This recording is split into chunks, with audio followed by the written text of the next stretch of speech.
everybody, how's it going? I'm really excited to bring you guys another album review, Four Walls by eFX. I'm going to try to do more album reviews as I have time, and since eFX is one of the first K-pop groups I ever knew about or discovered, I thought it would be nice to do a review of this new release, and the other reason is that this album is absolutely mind-blowingly fantastic and awesome, and people should really check out the rest of this album because Four Walls, the lead single that got the music video, I actually think was one of the worst songs by comparison, and I really like the song Four Walls. It's just that all of the other ones were that much better to me. So there are a lot of gems in this one. I'm just going to go through them really quick in order and give you guys a brief overview, some things to look out for, and some things that I really enjoyed in them. So the first track is Four Walls. I'm not going to talk about it because I've already done a full music video reaction/review. You can find that right here if you want to hear my thoughts on that song. And I went into a lot of detail there, so I'm not going to repeat any of that here. You can just click the link and check it out. And the second track on the album is Glitter, and I really like this song. I feel like it's just a classic FX style song. It's got really cool, rich tones, a really rich chord progression, especially in the verses.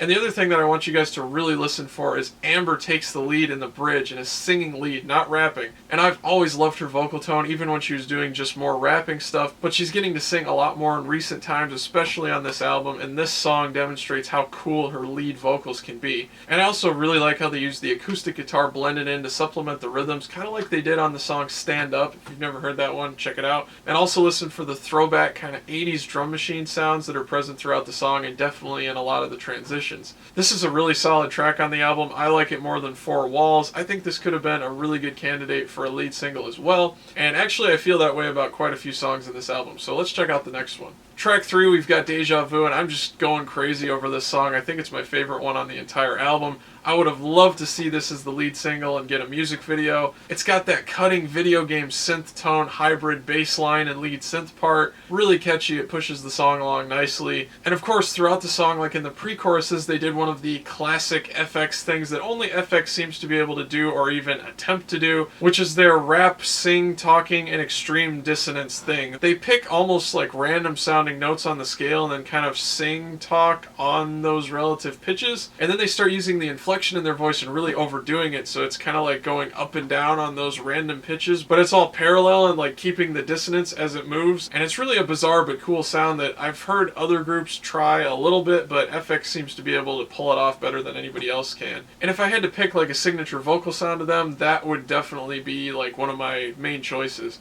Also, a really cool recording thing they did in the second verse, they filtered all of the low end out of the beat and the synthesizer and stripped everything back so it was just like that filtered tinny sound plus vocals. Extremely cool, extremely effective, and then of course everything comes back in and it just sounds even more intense than it did before. I like the vocal harmonies, I like the chord motion, I like the groove. Everything about this song I really enjoyed. Track number 4, X, is another song that I really enjoyed. I can imagine them like collaborating with The Weeknd or Chromeo and doing something like this. I would have loved to have seen this song as well as the lead single with a music video, even over Four Walls. Again, I just like this song better too, and this song is like super heavy, kind of a slower groove, but it hits so hard. It's just really funky and it's got that drive-in beat and the vocals have a lot of attitude. It also reminds me a little bit of Prince, and besides the amazingly cool backing track, the thing I think you guys should really listen for on this song are the vocals. The vocal production, the vocal arranging, and the vocal execution by FX themselves. The layering in this song is just insane. There are unison parts, there are octave doubles, there are multiple different layers that come and go, doing, counter melodies, stacked stuff, ghosting, sort of echoing the lead. Pretty much any cool vocal thing you could think of, this song probably has it at least once somewhere within it. And I also love the sort of 80s / Chromeo sounding bridge and breakdown. Awesome synth tones, and I also just really like the chord progression and the chord movement throughout the entire song. It's really creative, really interesting. And can we talk about those crazy high upper octave doubled vocals? I know I mentioned it before, but just particularly those parts in this song, and I know they happen quite a few times throughout the entire thing, but wow, those vocal parts were crazy high and really awesome. And there are even some times like in the first verse where they go so high, I'm not sure if it's someone's voice or someone's voice that's been like synthesized and tuned up, or if it's an actual synthesizer that kind of takes over and sounds like a voice. Whichever way that they accomplished it, it doesn't matter. It was extremely impressive and effective, but make sure to listen for that part. The next song, track 5, is called Rude Love. It's definitely like a 90s kind of club or dance hit. I kind of feel like this song was FX's response to What Is Love, and I think everyone knows what song I'm talking about, but there are a lot of other tracks too, and like the early 90s that sounded like that, and this song really captured that sort of throwback feel. The samples that they used in the beat were definitely a little bit more modern sounding, at least in the processing, but they did fit the overall style of the time period I'm talking about. And of course you've got the hard electric piano part, another really common thing from that time period. The vocals again on this one were really nice, some really great harmonies, but the thing that I really liked is that they seem to feature Amber's voice really prominently within the group vocals and the harmonies. And then they also featured her vocal leads in the bridge, and it sounds really cool there too. And then another thing to listen for technically are the hugely distorted vocal delays, and there's a lot of distortion that's really subtle that's used on vocals and other things within modern recording, but to really push it to the mid-rangey abrasive extent that they did in this song is not something that I hear very often. And it's so distorted and so jarring that it almost kind of irritated me and took away from the song a little bit, but I do understand why they put it in there. It's something that's really going to get your attention, especially if this song is played in the clubs. It really sticks out and kind of bites at your ears, so that's probably what they were going for. Track number 6 is called Diamond. This is a slower, kind of deliberate, but really intense, hard-hitting song. You've got the kind of ominous, looming, droning low-end part, and then the vocals on top of it are really epic and triumphant, and they have some amazing harmonies and chord changes going on. It just goes to show how good FX is as a singing group. Everything is super tight, everything blends so well, and in this song in particular, I really felt like I could hear Luna's voice coming through. She's one of my favorite singers. I think she's extremely underrated within K-pop, but she can really sing pretty much anything, and the quality of her voice I think really comes through nicely in this track. Track number 7 is called Traveler, and it's featuring ZICO, and this is not a collaboration that I ever expected to see, but it's definitely one that I really like. His raps were really cool. It added a lot to this song. I think he also fits in with FX very well. His rapping was really tight and complex, and the rhythmic figures really pushed the song along and gave it a lot of intensity, but it's interesting because then when FX came in to sing things, they were like super subdued and smooth sounding in their voices. So this is definitely a song that has a lot of contrast back and forth, and I think that's a good thing. Again, the backing track is drawing on a lot of inspiration from the 80s. All of the drum sounds, kind of that drum machine sound, is really, really prevalent in this track. And this is one that I didn't think should have been a title track, but I would really, really like to see them perform this with ZICO live.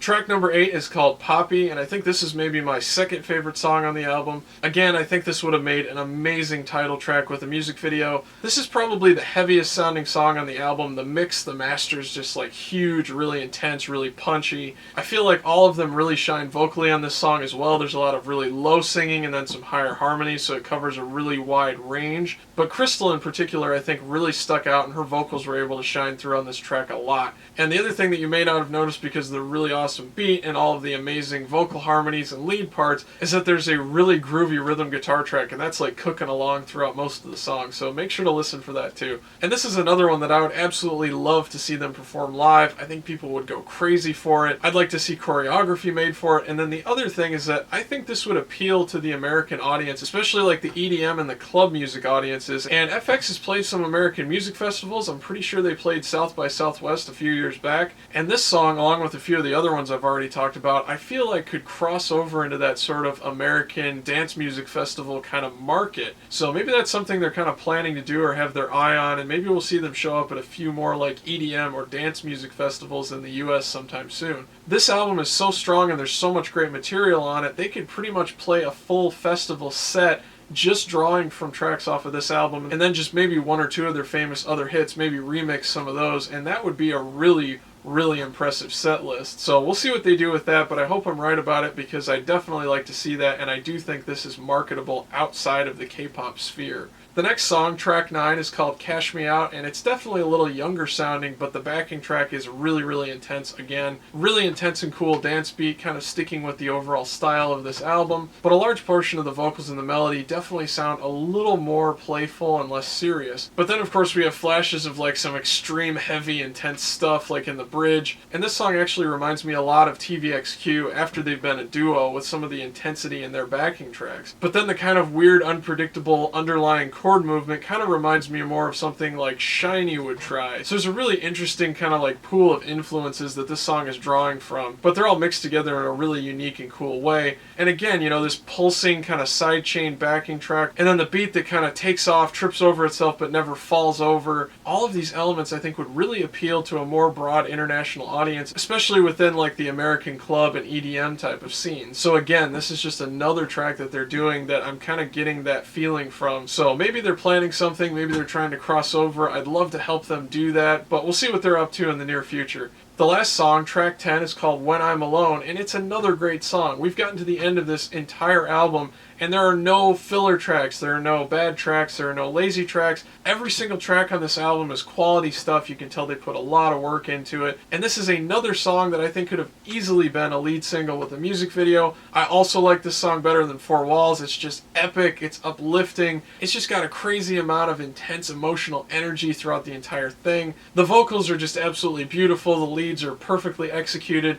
The background vocals, though, and the harmonies are what really make this song work. They're just incredible. I can listen to stuff like that all day. It just shows how great of a vocal group FX is. And the other thing that I really like about this song is that it's kind of an 80s period piece again. It's got a lot of influences from 80s music, a lot of 80s sounds and sort of techniques, and beyond just the really easy to identify sort of 80s sounding synths, the actual writing and melody and arrangement does stay true to something that you might hear from the 80s, even though the vocal recording and production is definitely modern, and the harmonies are produced a little differently and maybe a little louder than you would have heard back then. This song actually reminds me of one of my favorite groups of all time, Mr. Mister. They had a song called Broken Wings, and When I'm Alone is definitely not a copy of Broken Wings. They don't even sound that similar on the surface, but the overall feel and aesthetic of it is definitely kind of similar, and I think this FX track is kind of a more upbeat dance version of the overall emotional feeling that was conveyed by the music and arrangement and sounds of Broken Wings. So I know that's kind of an abstract comparison, but it's something that my brain immediately linked up, and as I've thought about it more, it's really something that makes sense to me at least. So let me know what you guys think about that comparison. If you know that song, or if you don't know it, go check it out and then let me know. But wow, anyway, this is just an incredible album. There's no fillers on it. Every single track was good. Usually there are at least a couple songs on pretty much every album that don't appeal to me as much, but